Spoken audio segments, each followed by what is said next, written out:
Guys, আজ চলে এলাম ছোট মাছের ঝাল চচ্চড়ি সবজি দিয়ে রান্না হবে। কে কে খেতে ভালোবাসো অবশ্যই আমাকে কিন্তু কমেন্টে জানিয়ে দিও।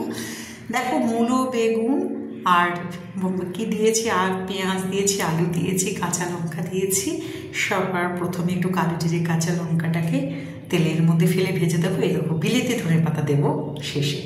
তো ভালো করে পেঁয়াজ আর লঙ্কা আমি একটু ভাজা ভাজা করে নিলাম। আর এই পাশে আমি ফ্রাইং প্যানে বসিয়ে দিলাম মাছগুলো ভাজা করতে।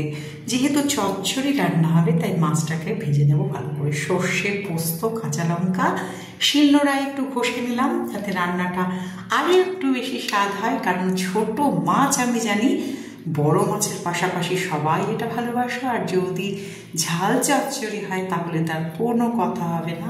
দেখো, সামান্য আমি শোলা কচু, একটু মূলো, বেগুন, আলু, একটু কোয়াশ দিয়েছি ঝিরিঝিরি করে। আরও সরু সরু করে কেটে নিলে আরও কিন্তু ভালো হয়। তো সময়ের অভাবে আমি মোটামুটি করে কেটে নিয়েছি।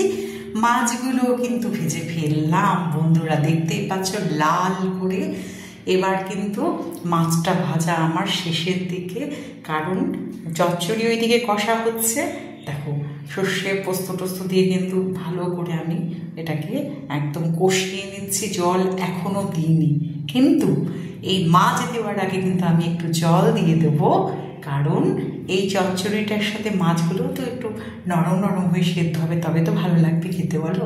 সেই জন্য দেখতে পাচ্ছ আমি কিন্তু একটু গরম জল ঢেলে দিলাম।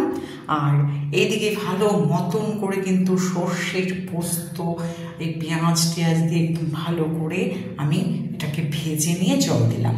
দিয়ে দিলাম ভাজা মাছগুলো, যেটা দিলেই কিন্তু চচ্চড়ির টেস্টটা অনেকটাই বেড়ে যাবে। তো ভালো মতন করে দেখো, একটু জল দেখতে পাচ্ছ, এই জলটার মধ্যেই কিন্তু মাছগুলো একটু নরম নরম হবে, তবেই তো খেতে সুস্বাদু হবে, তাই না?